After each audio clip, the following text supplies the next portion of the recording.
అధ్యయన పలుకరింపుకు ఆహ్వానం.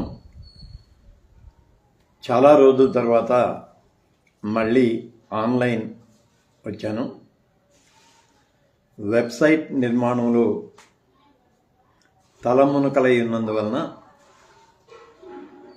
ఆన్లైన్ నిర్వహించలేకపోయాను. మళ్ళీ వెబ్సైట్ నిర్మాణానికి సంబంధించి అనేక విషయాలను మీతో చర్చించాల్సి ఉన్నది.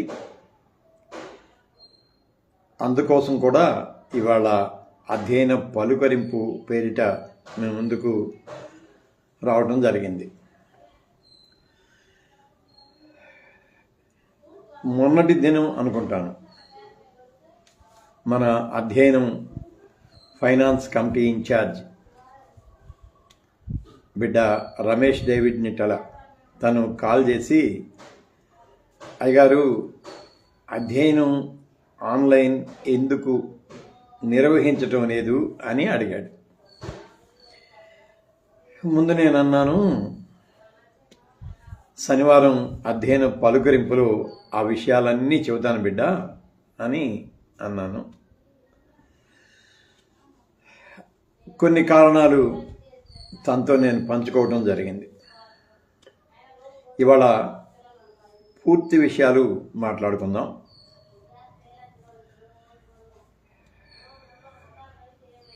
పంతొమ్మిది 1998 అంటే ఒక 27 సంవత్సరాల క్రితం నాటి మాట.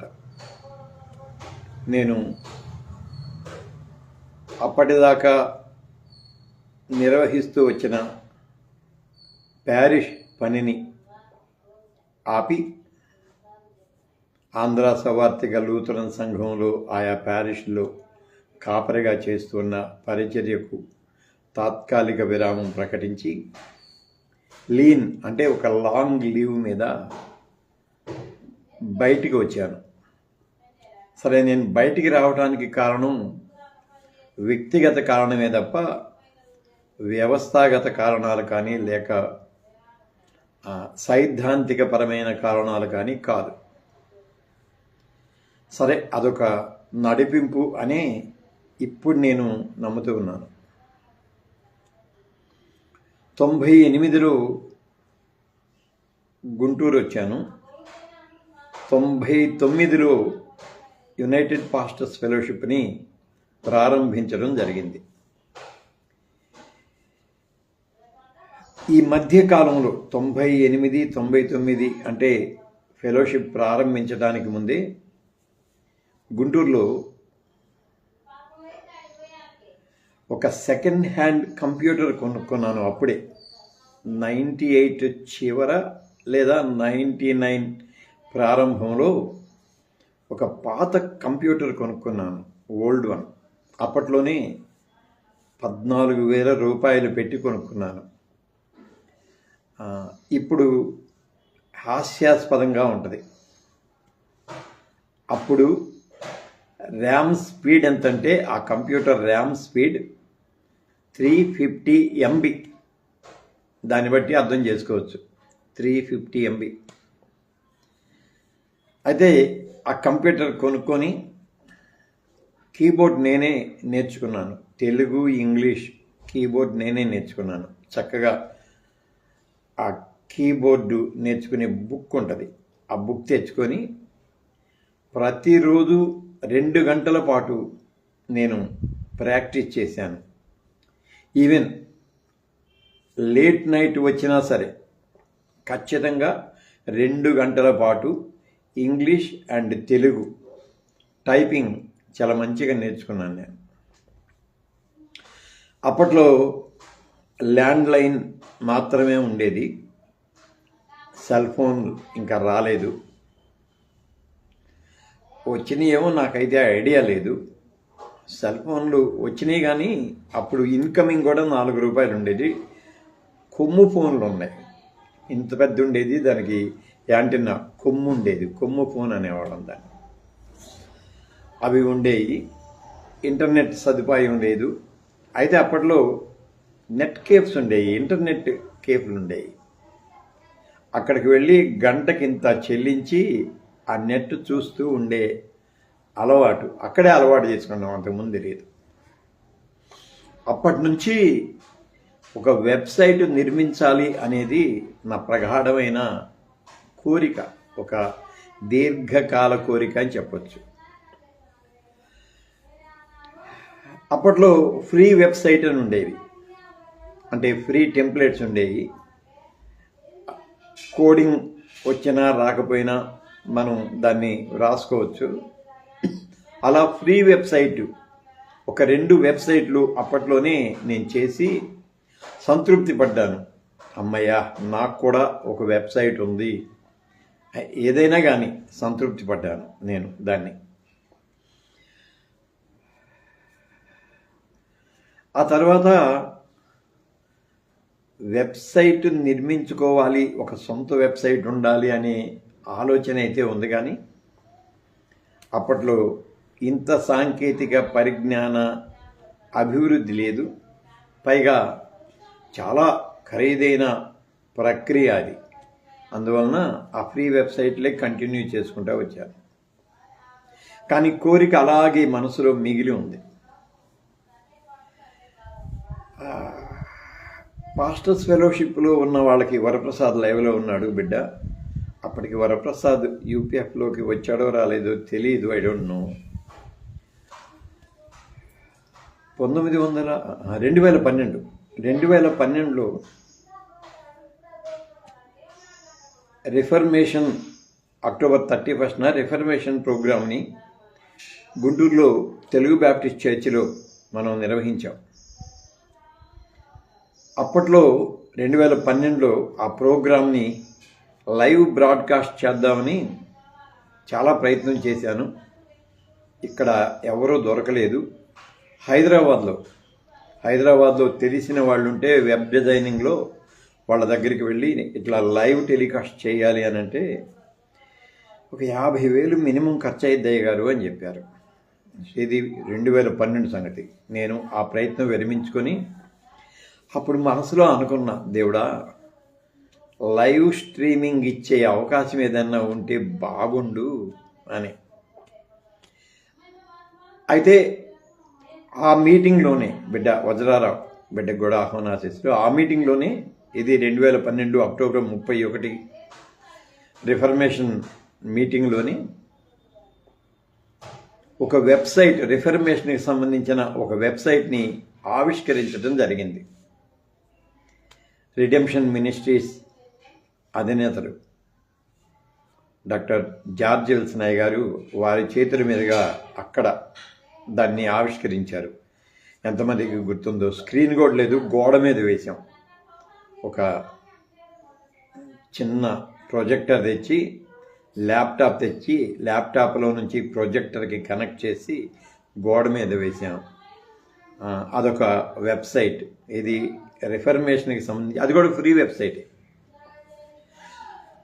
దాని తర్వాత నేను, పృథ్వీ, అలాగే రాజు, మేము ముగ్గురం కలిసి, ఇంకా సత్తెనపల్లి అబ్బాయి, ఇంకొక అబ్బాయి ఉండేవాడు, మేము నలుగురం కలిసి వెబ్సైట్ కోడింగ్ నేర్చుకోవడానికి ఒక ఇన్స్టిట్యూషన్కి వెళ్ళాం. అక్కడ డబ్బులు కట్టి మాకు వెబ్సైట్ కోడింగ్ నేర్పించండి అని కోడింగ్ నేర్చుకున్నాం. వెబ్సైట్ ఎలా బిల్డ్ చేయాలి, ప్రోగ్రామ్ ఎలా రాయాలి, అవన్నీ కూడా నేర్చుకొని ఆ కోడింగ్తో పేజెస్ కూడా క్రియేట్ చేశాం. అంటే పరిణామక్రమం చెబుతున్నాను. కానీ ఈ టెక్నాలజీ ఏంటంటే, సాంకేతిక పరిజ్ఞానం నిత్యం వాడుతూ ఉంటేనే తప్ప మర్చిపోతాం దాన్ని వాడకపోతే. రెండోది, ఎప్పటికప్పుడు అప్డేట్ అవుతూ ఉండాలి, ఖచ్చితంగా అప్డేట్ అవుతూ ఉండాలి, లేకపోతే కుదరదు. సరే, అది అలాగే ఉన్నది. అధ్యయనాన్ని మనం ప్రారంభించుకున్న తర్వాత అధ్యయనం కోసం ఒక వెబ్సైట్ ఉంటే బాగుండు అని, అంటే ఇక ఆ వెబ్సైట్ అని ఆ తపన, లేకపోతే ఆ ఆశ, అది మనసులో అలాగే ఉండిపోయింది. ఆ అంతఃచేతనంలో, ఆ అవచేతనం అంటామే, ఆ అవచేతనంలో అలాగే ఉండిపోయింది. అయితే అది అవకాశం ఉన్నప్పుడల్లా బయటకు వస్తూనే ఉంది. అప్పుడు ప్రత్యేకంగా బిడ్డ నోవహ్ బిడ్డ కూడా ఆహ్వానాశీస్సులు ఒక వెబ్సైట్ కోసమని గుంటూరులోనే ఆ భరత్ కంప్యూటర్స్ వాళ్ళ దగ్గరికి వెళ్ళి వాళ్ళ దగ్గర మళ్ళీ ఒక వెబ్సైట్ బిల్డింగ్ చేసి బాగానే ఖర్చు పెట్టాం. దానికైతే అధ్యయన కుటుంబం అంతా దానికి సపోర్ట్ చేశారు. తలా కొంచెం ఇచ్చి అధ్యయన కుటుంబం అందరూ దానికి సపోర్ట్ చేశారు. సపోర్ట్ చేస్తే అప్పుడు అధ్యయనం.org ఆ డొమైన్ దొరకలా మనకి. వెతికితే అధ్యయనం.in.org ఆ డొమైనే దొరికింది. అదే కొన్నాం. కానీ అప్పటికి కూడా అంటే అప్పుడు ప్రొఫెషనల్ వెబ్సైట్ బిల్డింగ్ గురించిన అవగాహన నాకు పూర్తిగా లేదు. పేజెస్కి కోడింగ్ రాయటం నేర్చుకున్నాను కానీ మర్చిపోయాను. సరే, ఆ వెబ్సైట్ని అలాగ మనం కొనసాగించుకుంటూ వచ్చాం. కానీ దాన్ని ఎంతమంది ఓపెన్ చేశారో ఎంతమంది చూశారో కూడా నాకు తెలియదు. సరే, ఆ తర్వాత ఒక 3 సంవత్సరాలు ఆ వెబ్సైట్ని మనం మెయింటైన్ చేసాం. దాన్ని రెన్యూ చేద్దామంటే దాన్ని బిల్డ్ చేసిన ఫర్మ్ ఆ కంపెనీ వాళ్ళు కంపెనీ క్లోజ్ చేశారు. క్లోజ్ చేసేసి కనీసం మాకు ఆ ఐడి వివరాలు ఇవ్వండి అన్నా కూడా ఇవ్వలేదు వాళ్ళు. సో ఆ డొమైన్ పబ్లిక్లోకి వెళ్ళిపోయింది. అంటే వెబ్సైట్ క్లోజ్ అయిపోయింది. ఆ తర్వాత ఆయాచితంగా అనుకోకుండా మళ్ళీ ఆ వేణు అనే బిడ్డ నాకు జాన్సన్ వాళ్ళ చర్చిలో కనపడితే మాట వరుసకి ఇలా వెబ్సైట్ గురించి చెబుతూ ఉంటే వాడు వెంటనే సెర్చ్ చేసి గోడాడీలో అధ్యయనం.org డొమైన్ లభ్యతలో ఉంది అన్నాడు. వెంటనే అప్పుడు డబ్బులు ఉన్నాయి, దేవుడి దయ వల్ల ఎవరో ఇచ్చిన డబ్బులు, నాకు ఎవరో మీలాంటి వాళ్ళు ఇస్తేనే కదా ఉండేది, డబ్బులు ఉన్నాయి. వెంటనే ఒక 3 సంవత్సరాలకి డొమైన్ కొనేసాను. 8,000 చిల్లర, అటు 8,500 అంత పెట్టి ఉన్న డబ్బులన్నీ పెట్టేసి ఒక 3 ఏళ్లకి డొమైన్ అధ్యయనం.org అని డొమైన్ కొనేసాను. డొమైన్ కొన్నాను కానీ దాన్ని బిల్డ్ చేయటం ఎలాగా, దాన్ని హోస్ట్ చేసుకోవాలి, మళ్ళీ హోస్టింగ్ కూడా కొనుక్కోవాలి. సరే, మొత్తానికి డొమైన్ కొన్నాం, హోస్టింగ్ చేసుకుందామని అనుకున్నాం. నేను, రమేష్ డేవిడ్ నిట్టల, మళ్ళీ జోని అనుకుంటాను, మేము వెళ్ళాం. జాన్సన్ మేము వెళ్ళాం, గుంటూరు వెళ్ళాం. గతంలో కూడా చెప్పాను. గుంటూరు వెళ్ళి అసలు మాకు ఒక వెబ్సైట్ కావాలి, ఇలా వెబ్సైట్ నిర్మించాలనుకుంటున్నామంటే అంటే మన మాటలో చెబుతాను, నా గొంతెమ్మ కోరికలన్నీ విని, సార్ చాలా డేటా ప్రాసెస్ సార్, ఇది డేటాబేస్ చాలా అవసరం. డేటాబేస్ అవసరం అని తెలుసమ్మా, అసలు ఇంతకీ ఏం చేయమంటావు చెప్పంటే 75,000 రూపాయలు ఖర్చు అవుద్ది సార్, అది కూడా మీది ధార్మిక పని కోసం అంటున్నారని, మళ్ళీ 2.5 నెలల కాలం పట్టిద్ది అని చెప్పి అన్నారు. సరే, 75,000 రూపాయలు పెట్టి వెబ్సైట్ బిల్డ్ చేయటం అనేది అవసరం అయ్యే పనే కాదు. పైగా మళ్ళీ హోస్టింగ్కి డబ్బులు కట్టుకోవాలి. ప్రతి నెల 800 రూపాయలు హోస్టింగ్కి కట్టుకోవాలి, లేదా ఏడాదికి ఒకసారి 6,500 ఎంతో కట్టుకోవాలి ఒకేసారి అయితే. అందువల్ల 75,000 రూపాయలు కాదు అని చెప్పేసి అప్పుడు చాట్ జీపీటీ గుర్తుకొచ్చింది. రైట్, చాట్ జీపీటీ ముందు గ్రోక్ దగ్గరికి వెళ్ళాను. గ్రోక్తో సంభాషణ చేసి వెబ్సైట్ నిర్మాణాన్ని గురించి చెప్పాను. కానీ గ్రోక్ కొంతవరకే చెప్పింది. అప్పుడు మళ్ళీ చాట్ జీపీటీలోకి వచ్చాను. చాట్ జీపీటీలోకి వచ్చాక నాకు అర్థమైంది ఏంటంటే, ఫ్రీ వెర్షన్లో ఎనీ ఏఐ ప్లాట్ఫామ్, గ్రోక్ అయినా, డీప్సీక్ అయినా, పెర్ప్లెక్సిటీ అయినా, చాట్ జీపీటీ అయినా, చాట్ బోట్ అయినా చాలా ఉన్నాయి. ఒక 18-20 ఉన్నాయి. ఇవి ఏవి కూడా ఫ్రీ వెర్షన్లో మనకు కావలసిన సమాచారాన్ని పూర్తిగా అందించకపోగా మన 'మనకంటే టక్కు టమారం మాయలు అవి చేస్తాయి. మిషన్ అబద్ధం చెప్పదు అని అనుకుంటాం, కానీ ఏఐ పచ్చి అబద్ధాలు చెబుతుంది. నాకు అర్థమైపోయింది. అంటే చాలా సొఫిస్టికేటెడ్గా అబద్ధం కూడా గోడకి అతికినట్లు ఉండాలి అంటారు చూడు, అలా అబద్ధం చెప్పింది ఏఐ. మళ్ళీ చెప్పడం కూడా ఎలాగంటే నిస్సిగ్గుగా, సిగ్గుపడతాను కదా, ఏమన్నా మనిషి అయితే కదా, మొత్తం మిషన్ కదా, ఎంత నిస్సిగ్గుగా చెప్పిద్దంటే ఒకే అబద్ధాన్ని మనం అడిగిన ప్రతిసారి చెబుతూ ఉంటుంది. నాకు ఒక లిస్ట్ కావాల్సి వచ్చి గ్రోకే అడిగింది నన్ను, ఒక లిస్టు తయారు చేసి ఇవ్వమంటారా అని. ఇవ్వు అని అడిగాను నేను. సరే, ఆ లిస్టు తయారు చేయడానికి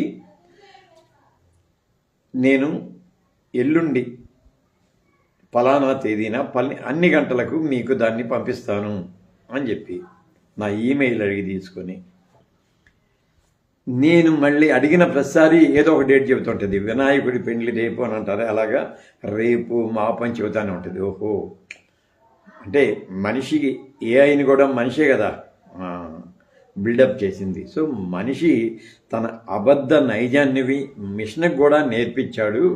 సో ఇక్కడ కరప్ట్ అయింది మిషన్ కాదు, మిషన్ని తయారు చేసిన మనిషి యొక్క కరప్టెడ్ మైండ్ మిషన్లో కూడా ఎక్కింది అని అర్థమైంది నాకు.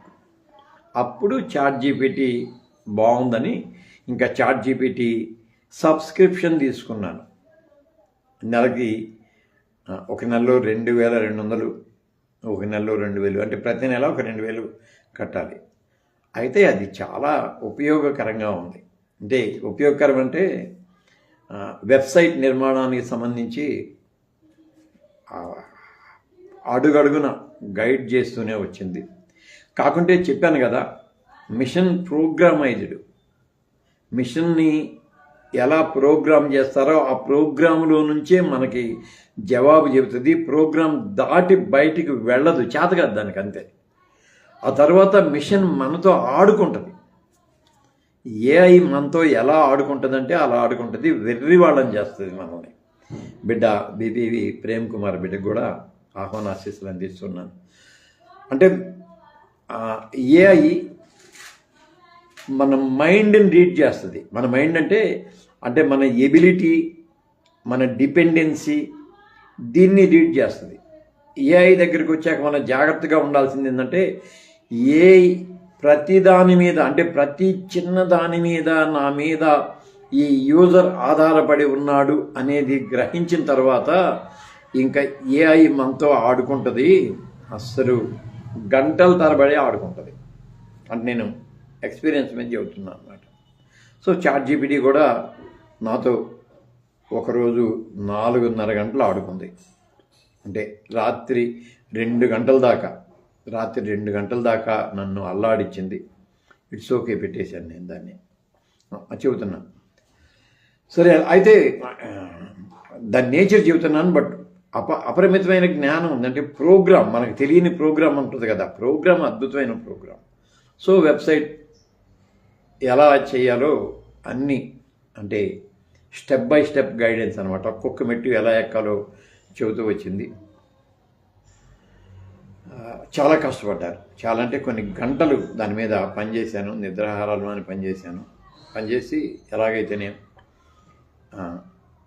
హోమ్ పేజ్, అంతకుముందు బ్లాగ్స్ క్రియేట్ చేయగలిగాను. అంటే జస్ట్ బ్లాగ్ అంటే ప్రైమరీ. అంతకుముందు కూడా నేను బ్లాగ్స్ వేరే బ్లాగర్లో నుంచి బ్లాగ్స్ చేశాను, నాకు అలవాటే అది.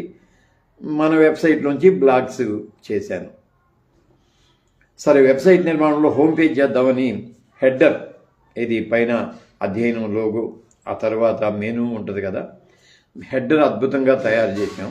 హెడ్డర్ అద్భుతంగా తయారు చేసిన తర్వాత హోమ్ పేజ్, ఇప్పుడు మీరు చూశారు కదా, ఆ బైబిల్ ఉంటుంది, మిగతా హోమ్ పేజ్ నిన్న అప్డేట్ చేశాను.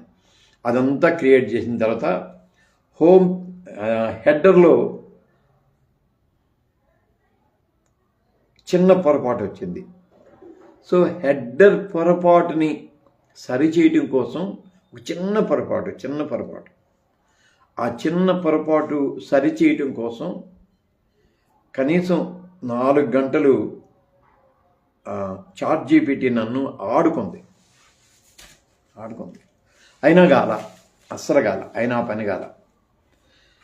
ఇక మర్నాడు నాకు విసుగు పుట్టి నేనే చాట్ జీపీటీ అన్నాను. సో 4:30 గంటల మన ప్రయాస విఫలమైపోయింది. సో ఇప్పుడు నేనేమనుకుంటున్నానో చెబుతున్నాను. అస్సలు హెడర్ని డిలీట్ చేసేసి మళ్ళీ క్రొత్తది చేద్దాం అన్నా. అబ్బా ఇది బాగుందని మళ్ళీ అప్పుడు చెబుతుంది, ముందు చెప్పట్లా. ఈసారి హెడర్ నేనే చేసేసుకున్నా. అంటే గతంలో చేసిన అనుభవం ఉంది కదా, ఇంకా చాట్ జీపీటీని అడగకుండా శుభ్రంగా నేనే చేసేసుకున్నా. అదొక రోజు పట్టింది. మళ్ళీ నేను చేసుకున్న తర్వాత అక్కడ మళ్ళీ చిన్న టెక్నికల్ ప్రాబ్లం వచ్చింది. అది ఎలాగైతేమి మళ్ళీ చాట్ జీపీటీ సాయంతోనే ఆ టెక్నికల్ ప్రాబ్లమ్ కూడా చేశాం. సో హెడర్ బ్రహ్మాండంగా వచ్చింది. ఇంకా సరి చేయాల్సింది ఉంది, but that I can do. Header పూర్తయిన తర్వాత ఒక్కసారి హోమ్ పేజీలోకి వెళ్తే హీరో సెక్షన్ అంటాం. అంటే మీరు చూశారు కదా వెబ్సైట్లో మిగిలిన భాగం అంతా మొత్తం ఎగిరిపోయింది. అసలు ఏమీ అర్థం కాలేదన్నమాట, ఎగిరిపోయింది. అయితే సంతోషం ఏంటంటే గతంలో చేసిన అనుభవం ఉంది కాబట్టి ఒక వారం రోజుల పాటు చేసిన ఆ హోమ్ పేజీని జస్ట్ ఒక పోర్ట్లో మళ్ళీ నేను తిరిగి మొత్తం క్రియేట్ చేసుకోగలిగాను. యాజ్ ఇట్ ఈజ్గా క్రియేట్ చేసుకోగలిగాను. అలా చేసుకున్న దాకా తర్వాత కింద అడుగుని మళ్ళీ ఫుట్టర్ అని ఉంటుంది. సరే ఫుట్టర్ చేశాం. హెడ్డరు ఫుట్టరు రెండు చేశాక మళ్ళీ మధ్యలోది ఎగిరిపోయింది. మళ్ళీ దాన్ని సరి చేసుకొని ఆఖరికి ఎలాగైతే నిన్న రాత్రి దాన్ని పబ్లిష్ చేసి లింక్ మీకు ఇవ్వటం జరిగింది.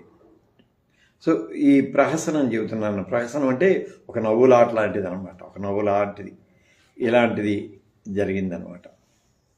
ఎలాగైతే వెబ్సైట్ లాంచ్ చేయగలిగాను. ఇప్పుడు నేను చెబుతున్నాను, ఎప్పుడైనా ఆశ అనేది చావకూడదు. ఎప్పుడు 1999 నుండి అంటే ఒక 27 ఏళ్ల నుండి వెబ్సైట్ ఉంటే బాగుండు అనే ఒక పెద్ద ఆశ నాకుండేది. ఆ ఆశ ఇవాళ సంతృప్తిగా నెరవేరింది. నేను ఎప్పుడు వాక్యాలే చెబుతూ ఉంటాను, ఆశపడిన హృదయాన్ని తృప్తిపరిచే దేవుడు అని. అది కూడా సమయం ఉంటుంది. మన సమయం ఆయన కాలాలు సమయాలు ఆయన ఆధీనంలో ఉన్నవి అన్నట్టే సమయం ఉంటుంది. సో 27 ఏళ్ళు పట్టింది నాకు ఆ వెబ్సైట్ అనే కళ నెరవేర్చుకోవటానికి. 27 ఏళ్ళు పట్టింది. మళ్ళీ వెబ్సైట్ గురించి ఇంకా అదనపు సమాచారం కూడా చెబుతాను. వెబ్సైట్ ఎందుకు, వెబ్సైట్ వల్ల ఉపయోగమైంది, ఇది ఇక్కడి నుంచి మంచిగా వినండి. మనకు అవసరమైంది వెబ్సైట్ వల్ల ఉపయోగమైంది. యాక్చువల్గా వెబ్సైట్ ఖచ్చితంగా కావాలి అనుకోవడానికి కారణం ఏంటంటే, ఫేస్బుక్ తన విధి విధానాలను మార్చుకొని లైవ్ స్ట్రీమింగ్ని 30 రోజులు మాత్రమే వాల్లో ఉంచి ఆ తర్వాత డిజపియర్ చేస్తూ ఉన్నది. సో మన లైవ్ బ్రాడ్కాస్ట్ దానిలో ఉండదు. అక్కడ నుంచి యూట్యూబ్లో పెట్టుకోవాలి. యూట్యూబ్లో పెట్టుకొని మళ్ళీ వెతుకులాట. సరే ఆ క్రమంలో ఓకే, మన వెబ్సైట్ ఉంటే మన వెబ్సైట్లో వరుసగా మన అన్ని లింకులు ఇచ్చేసుకోవచ్చు, లేకపోతే మన దాంట్లో అట్టు పెట్టవచ్చు అనే ఉద్దేశంతో ఖచ్చితంగా వెబ్సైట్ అవసరం అనిపించింది. ఒకటి. అన్నిటికంటే ముఖ్యమైన కారణం చెబుతాను. వెబ్సైట్కు ఈ లైవ్ స్ట్రీమింగ్ ఆపటానికి, అంటే ఈ మధ్యలో యోహాన్ సువార్త వరుసగా చెబుతూ కార్ల జంగ దగ్గరికి వచ్చాక ఆగాను కదా, ఆపటానికి కారణం కూడా ఏంటంటే, దాదాపు యోహాన్ సువార్త మీద 23 ఎపిసోడ్లు చేసుకున్నాం ఇప్పటికి మనం. అంటే 23 లైవ్ ప్రోగ్రాంలు ఇచ్చాం. ఎందుకో యోహాన్ సువార్తని ఖచ్చితంగా పబ్లిష్ చేయాలనే కోరికైతే ఉంది. గతంలో రోమా పత్రికని ప్రింట్ చేద్దామని ప్రయత్నం చేశాం. బిడ్డ బీపీవి ప్రేమ్ కుమార్ లైవ్లోనే ఉన్నాడు. అసలు బిడ్డ అయితే ఎంత పని చేశాడంటే, చాలా అంటే చాలా పని చేశాడు. కొన్ని రోజుల పాటు శ్రమపడ్డాడు బిడ్డ. కానీ అది వర్కౌట్ కాల. అంటే దాన్ని ఎడిట్ చేసుకోవటమే చాలా ఇబ్బందికరంగా అనిపించింది. సరే అప్పటికి ఇంత సాంకేతిక పరిజ్ఞానం కూడా లేదు. అది అయినా సాంకేతిక పరిజ్ఞానం ఇంత లేనప్పుడే ప్రేమ్ అసలు చాలా అంటే చాలా ఎఫర్ట్ పెట్టాడు. నిజంగా Prem, thank you so much. నువ్వు చేసిన పని ఇప్పటికీ నేను మర్చిపోను. కాకపోతే అది మెటీరియలైజ్ కాలేదు. ఇందా చెప్పాను కదా ఏమని, ప్రతిదానికి సమయం ఉంటుంది, కాలం ఉంటుంది అని చెప్పి. మళ్ళీ అది కూడా మెటీరియలైజ్ అవుద్ది అని ఆశిద్దాం. సరే, యోహాను సువార్తని ఒక డిఫరెంట్ యాంగిల్లో మనం విశ్లేషణ చేసుకుంటూ వస్తున్నాం కాబట్టి ఖచ్చితంగా యోహాను సువార్తని పుస్తక రూపంలో తేవాల్సిందే అనే ఆలోచన బలపడుతూ వచ్చింది.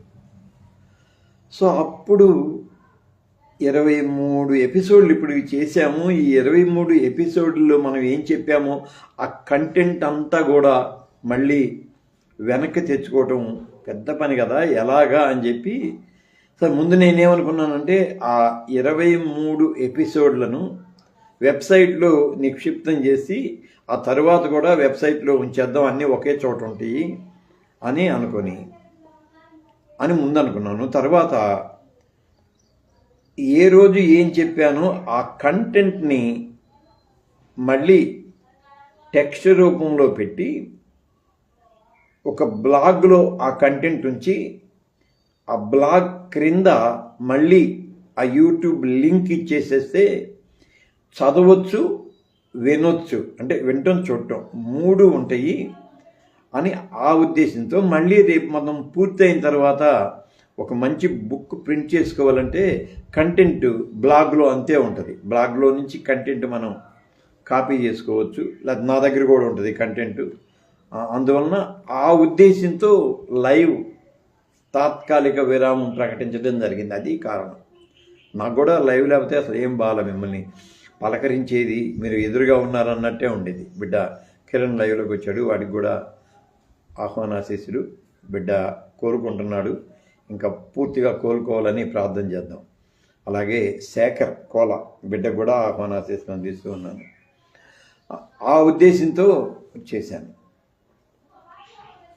ఇప్పుడు అంటే ప్రాసెస్ ఎప్పుడు బిగిన్ అయ్యిద్దో నాకైతే తెలియదు.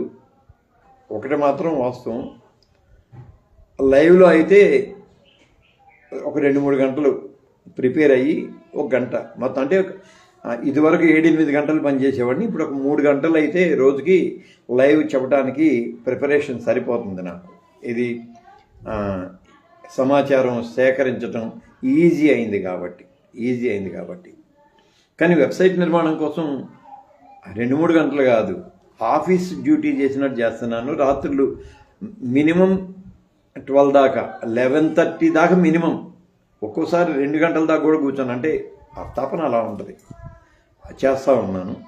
సో ఎప్పుడు మళ్ళీ లైవ్ ఎలా మొదలు పెట్టాలనేది ఇంకా ఒక స్పష్టత రాలి. బట్ నేనేమంటున్నానంటే, నా ఆలోచన ఏంటంటే, యోహాను సువార్త ప్రారంభ ఎపిసోడ్ ఇది 23 ఎపిసోడ్లు చేసాం ఇప్పటికీ.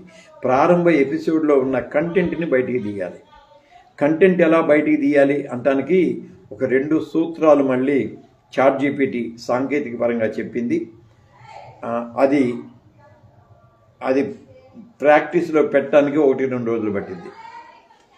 అక్కడి నుంచి నా ఆలోచన ఏంటంటే, లైవ్లో నేనేం చెప్పాను ఆ కంటెంట్ అంతా, అంటే మిమ్మల్ని పలకరించడం అవన్నీ తీసేసి యోహాను సువార్త విశ్లేషణకు సంబంధించిన కంటెంట్ నేనేం చెప్పాను ఆ కంటెంట్ని బ్లాగ్లో ఇచ్చి ఆ బ్లాగ్ క్రింద మళ్ళీ ఆ ఎపిసోడ్ యూట్యూబ్ లింక్ని ఇచ్చి ప్రతిరోజు ఒక్కొక్కటి చేస్తే 23 అయిపోతే అప్పుడు మళ్ళీ 24 ఎపిసోడ్కి లైవ్లోకి వద్దాము అని నా ఆలోచన. ఎందుకంటే చాలా హెక్టిక్ వర్క్ అది, చాలా అంటే చాలా హెక్టిక్ వర్క్. నాకేదో దేవుడు ఆ మొండితనం, పట్టుదల, ఆ జిజ్ఞాస, మళ్ళీ అంతో ఇంతో సాంకేతిక పరిజ్ఞానాన్ని గురించిన అవగాహన ఇచ్చాడు కాబట్టి ఖచ్చితంగా చెబుతున్నా చేయగలుగుతున్నాను అని. వీటన్నిటికంటే కూడా ఏదో నేను అంటాను కదా, పని పాట లేనోడిని అని ఎందుకంటున్నానంటే, నేను ఏమనాలి, పార్ట్ టైం పాస్టర్ని, ఫుల్ టైం పాస్టర్ని. మీరంతా ఫుల్ టైం పాస్టర్స్. నేను పార్ట్ టైం పాస్టర్ని. ఆదివారం నాడు తప్ప నా సంఘం జోలికి నేను వెళ్ళను.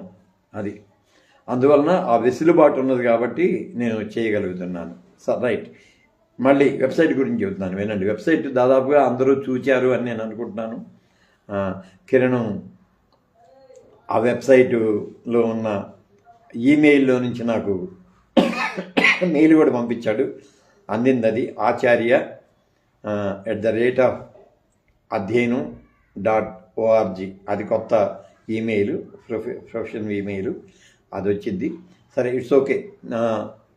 వెబ్సైట్ మీరు అందరూ చూశారు కదా. వెబ్సైట్ గురించి చెబుతున్నాను. వెబ్సైట్లో ఏంటంటే, సరే ముందు అవన్నీ బాగుంది.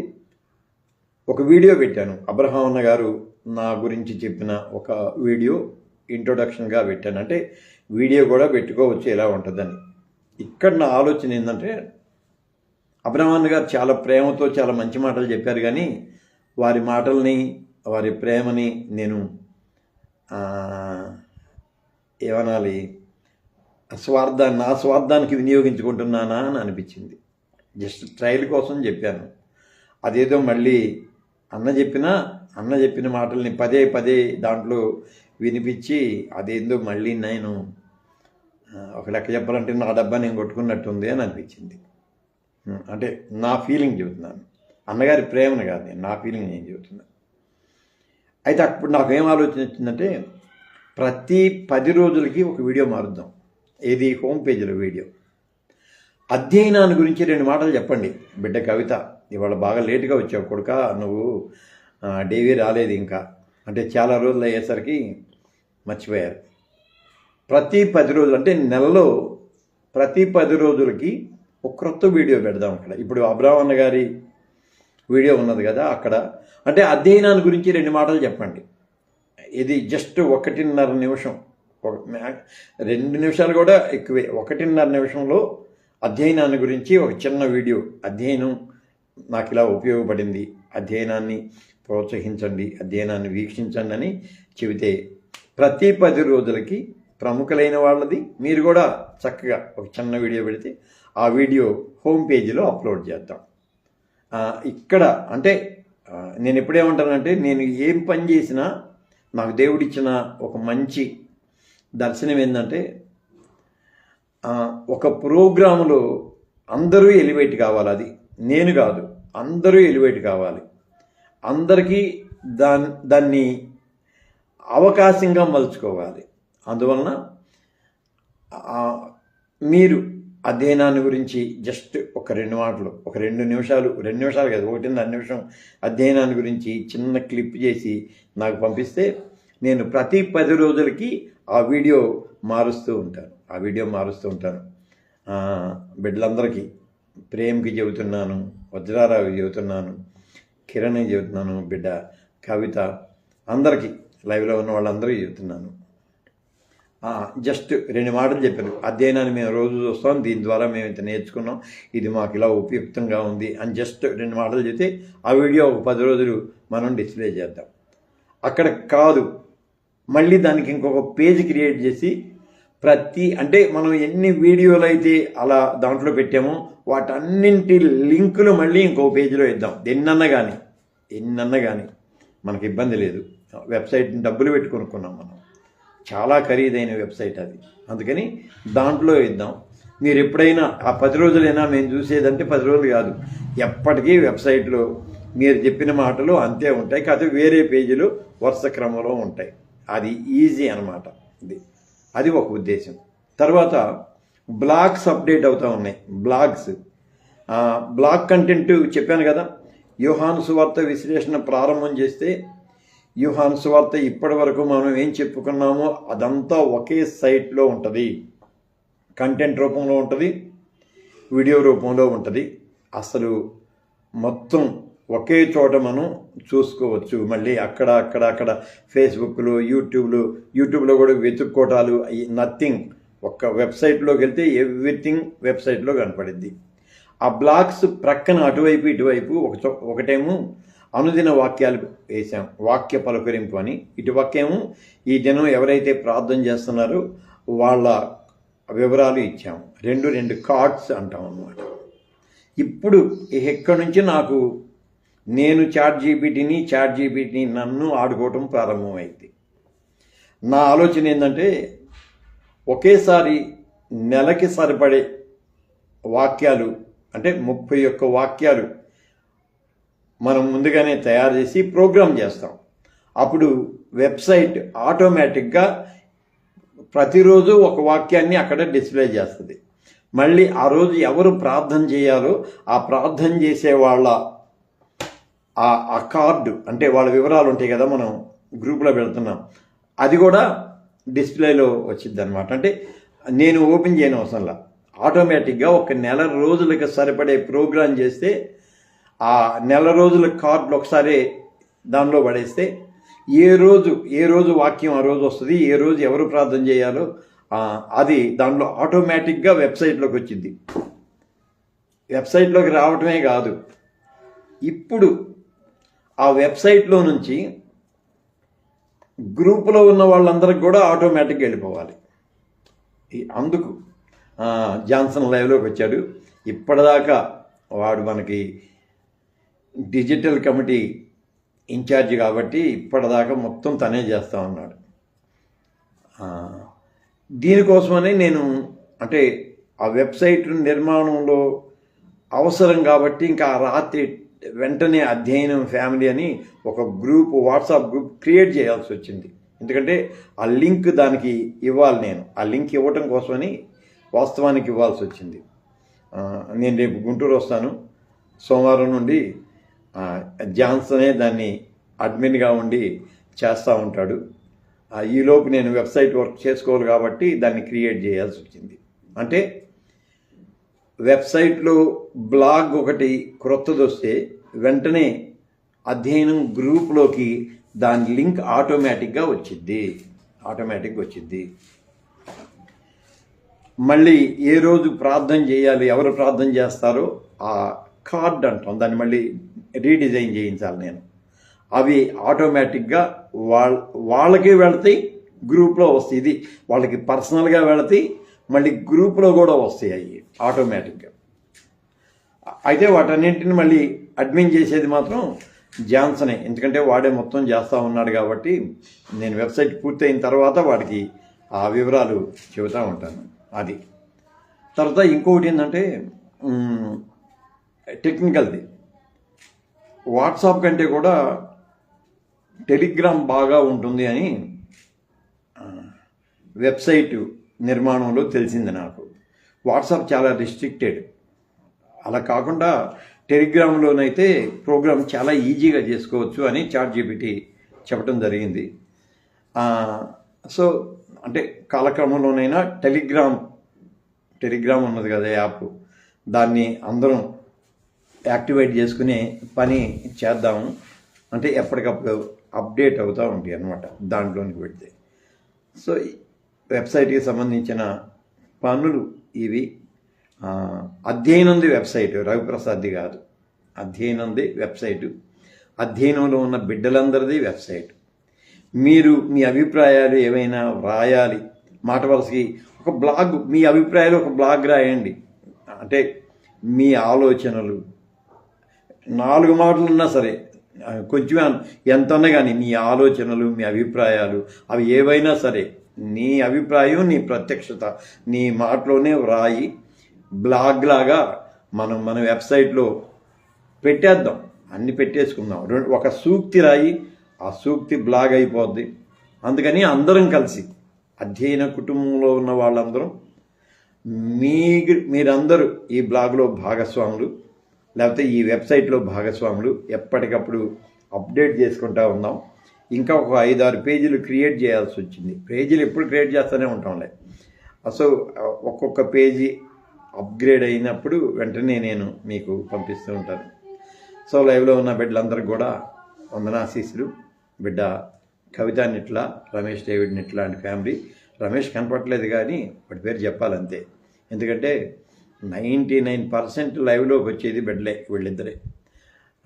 ఇది కారణం. అలాగే బిడ్డ బీపీవి ప్రేమ్ కుమార్, నోవహు, కిరణ్, జాన్సన్, మళ్ళీ లూకా బాబు, మర్నాథుల బిడ్డ, నా ఫ్రెండ్ హైమావతి అందరూ చూస్తున్నారు. అందరికీ వందనాశీస్సులు. మళ్ళీ చెబుతున్నాను, వెబ్సైట్లో పాలిభాగస్తులు కండి. తర్వాత అధ్యయనం ఫ్యామిలీ అనే ఒక పేజ్ ఉంటుంది. అధ్యయనం ఫ్యామిలీ అనే పేజీలో నోవహ్ కూడా వందనాశీస్సులు. ఆ పేజీలో మనందరి ఫోటోలు ఉంటాయి. అంటే గత వెబ్సైట్లో కూడా పెట్టాం. చక్కగా మీ ఫోటో పక్కన మీ గురించిన చిన్న పరిచయం, అది కూడా చాలా జాగ్రత్తగా అంటే మంచిగా డిజైన్ చేసి చేద్దాం అనుకుంటున్నాను. నాకు ఫోటోలు పంపించండి నాయన అని అడిగితే ప్రెసిడెంట్ మన కరా జోసెఫ్ ఒక్కడే పంపించాడు, మిగతా వాళ్ళు ఎవరు పంపిస్తే దాన్ని మళ్ళీ నేను రీసైజ్ చేసుకోవాలి, మళ్ళీ దాన్ని నేను చాలా జాగ్రత్తగా మార్చుకోవాలి. వీలుంటే ఒక 15-20 టెంప్లెట్స్ చేసుకుని వాటిలో ఇంక్లూడ్ చేసుకునే పని చేసుకోవాలి. చాలా పనులు ఉన్నాయి. అందుకని అలా మీరు మీ ఫొటోసు, మీ పర్టికులర్స్ కూడా పంపించండి. మరొక పర్యాయం అందరికీ వందనాశీస్సులు చెల్లిస్తున్నాను. సోమవారం ప్రభాత ఆరాధన ఉంది. ఈవెన్ ప్రభాత సందేశాలను కూడా మనం దీంట్లో పెట్టుకుందాం. ప్రభాత ఆరాధన ఉంది. బహుశా మంగళవారం నుండి పాత ఎపిసోడ్ల కంటెంట్ని బ్లాగ్లో పెట్టి ఆ లింక్ ఇవ్వడానికి ప్రయత్నం చేస్తాను. అందాక సెలవు.